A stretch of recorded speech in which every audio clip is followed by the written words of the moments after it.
We all understand the type of climate that we're dealing with. We're dealing with multiple offer situations. I'd love to know sort of what's your why? What makes you tick? Why are you so successful? Have a dialogue with your lawyer. Have a dialogue with your agent. Both sort of passionate about sort of what we do. Again, vet your agent to make sure that they're experienced and they're local. I like that idea. No excuse to miss it on Saturdays from 8 to 9. That's right. WBZ. And now, the show that gives you the latest and most relevant housing market news. Real Estate Radio Boston with financial expert Rick Shearer and legal professional Ali Alavi. Tony Chiarelli, president of Landmark Associates. How are you, pal? I'm exhausted. Little busy, huh? Little busy. It's crazy. Don't out complain. There. No. When you're not busy, you're unemployed. It's feast or famine, my friend. Right now, it's feast for you. I always tell my guys, when you're not busy, you're unemployed. So don't complain. Right. Listen, there's a lot. This happened a couple years ago when there just was a perfect storm all around the weather and the snow, and ice dams are everywhere. Literally, in the break, I just checked my phone. I had 2 people emailing me for referrals for you to go out there and help them out. So we needed you to have you on the show to educate the people all around ice dams. Yeah, in certain atmospheric conditions like what we're having now, or I think it was in 2013, it's inevitable. In some cases, depending on the structure, the architecture, the shape of the building, which side faces which way towards the sun, the elevations, you're going to get icicles. Like Mike was saying, and potentially ice dams. Doesn't mean you're going to get a leak. That's different. There are other factors involved as far as the leaks go. So the dams, in some cases, are inevitable. You're not going to stop them. But how do you prevent the leaks and or deal with it after the fact is a whole nother. But having an ice dam, having icicles doesn't necessarily mean that I have an ice dam. Well, it's not necessarily, but it's a pretty good indication that you've got a buildup of ice at the edge of the roof, and now the water is cascading over the face, dripping, and then freezing, dripping, freezing, dripping. That's what the icicle is. Now, when I have those icicles and when I have an ice dam, it's already too late. Right. I mean, some of the usual remedies that you would recommend for a homeowner to implement prior to the winter, which are, I guess, there's wires that you can run, sort of through the gutter, etc. Heater wires, heater wires, etc. Yeah. I mean, that's already too late. That's your ice dam's already created. Yeah, you're not going to lay the heat cables on top of the ice. It's right. There's a very localized heat source. So, as an example, if to go backwards, if you had the cables in the gutters and the downspouts, but you didn't have them on, or they weren't on a timer or something along those lines, and now you've got this giant thick block of ice, the heater cable is only going to open up a small diameter of ice. It's not going to radiate through and continue to melt it and eventually do it. At that point, it's also too late. Right. So you've missed the boat. You got to turn them on as the storm is starting before you get the issue. Tony, now you warned us before we came on. We've got about 10 minutes, and it's not going to. What you have to tell us is going to take a hell of a lot longer than that. So I want you to touch upon a bunch of different things, but I want to encourage the listeners to reach out to you guys if they have dams or if they have substantial issues within their home, because you can again work with them in their insurance company to make sure you put their house back the way it was. So on a 10,000-foot level, let's talk about it. I mean, there's going to be a lot of people out there selling widgets and gadgets and things like that. What would you recommend if people have ice dams right now and they have damage? Let's touch base on start with what is an ice dam or what's causing the leaking. And in essence, there are multiple factors, like I said earlier, but you're getting an artificial melt of some kind below the snow blanket. So you've got 2-3 feet of snow on the roof, and it's melting underneath it because it's still 20 degrees outside. So the sun and the weather is not melting the snow. The building is melting the snow, or some factor within is melting the snow. Now that liquid is now coming out the bottom, getting into the gutter or at the edge, hits the 20-degree air or the gutter that's at 20 degrees, fills up, freezes. When it builds up enough, it creates a dam. Now that flowing water can't flow, and it goes uphill, backwards, up under the shingles or under the siding or whatever the component is on the building that's allowing the water to potentially get in the building.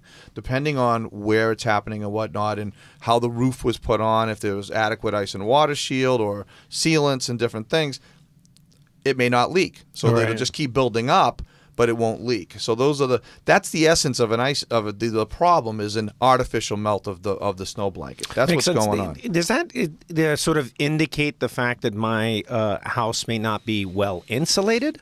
Yeah, it's like as an example, on the office building across from my office, when you look across, there's no snow on the top half of the roof. Gotcha. So it's so warm It's that melting all of the that snow. has melted and it's Yeah. come down, and it's going to create a massive amount of ice dams. Right now, they have massive icicles all the way across the building, Right. but they don't have any leaks because of the shape of the building and the pitch. It's still getting over and running down.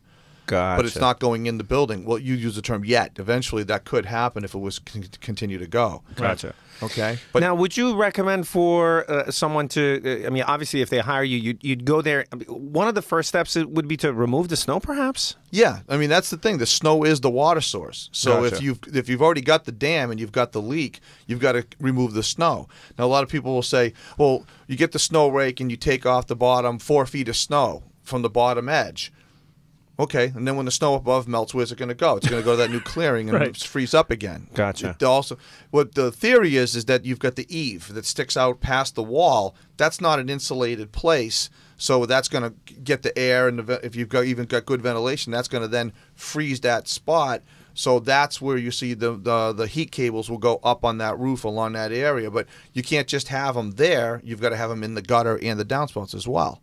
Would you recommend laying down any type of ice melt as you're taking the snow down, so to prevent this from sort of getting out of hand? Well, not up on the shingles. You don't want to damage the shingles with the and then there's Good so many point. different kinds of ice melt products out there. You have to really be careful that you could. Some of them have certain chemicals within them that could then eat up the aluminum gutter, as an example. Oh, wow. If you use too much of it, I mean, a little bit now, take care of business.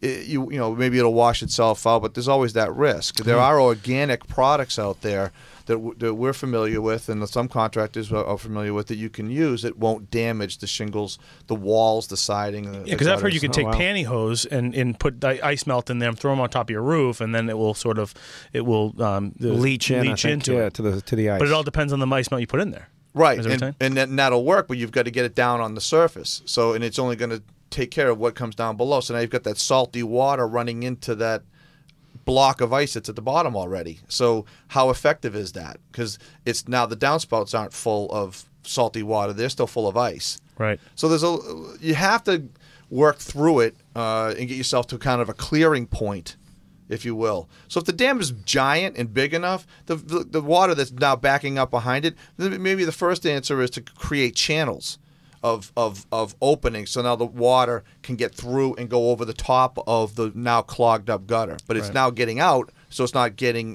coming into the building. There's a lot of different preventative measures, but it's it's kind of like the horse is out of the barn. It's in some cases. So you're literally just doing the best you can until we look at the snow has to stop. I mean, this is crazy. So speaking of the horse being out of the barn, I mean, I'm experiencing this right now. I'm living through this right now. But walk the listeners through the steps that they would have to go through. You're dealing with an ice dam. Let's run the scenario of that ice dam is already penetrated. You're seeing some leaking into your home, into your office.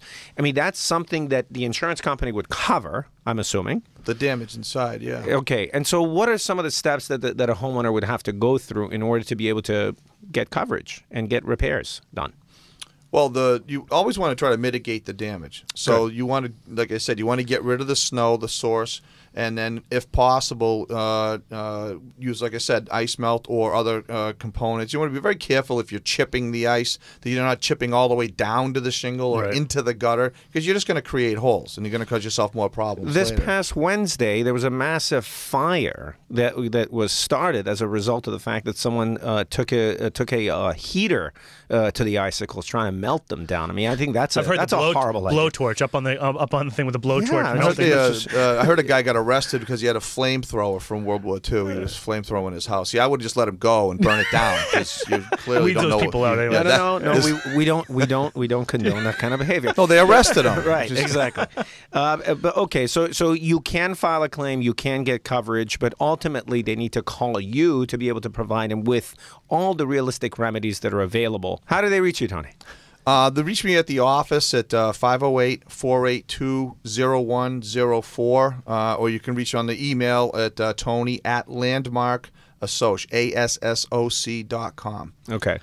Yeah, I mean, there's a lot of people out there. So if you're driving your car, if you have ice dams, if you know anybody that has it, like I said, just in the break, I got 2 emails. So there's a lot of things happening. I want everybody to understand that there is no 100% solution out there. So anybody that's trying to sell you something in the spring or tell you now when I come in the spring, I'm going to do this and you'll never have ice dams or ice dam leaks again. They're full of it. They are lying to you. Gotcha. Right. Call me and I will walk you through whatever you need to do. Awesome. Thank you, Tony. Tony. Thanks so much.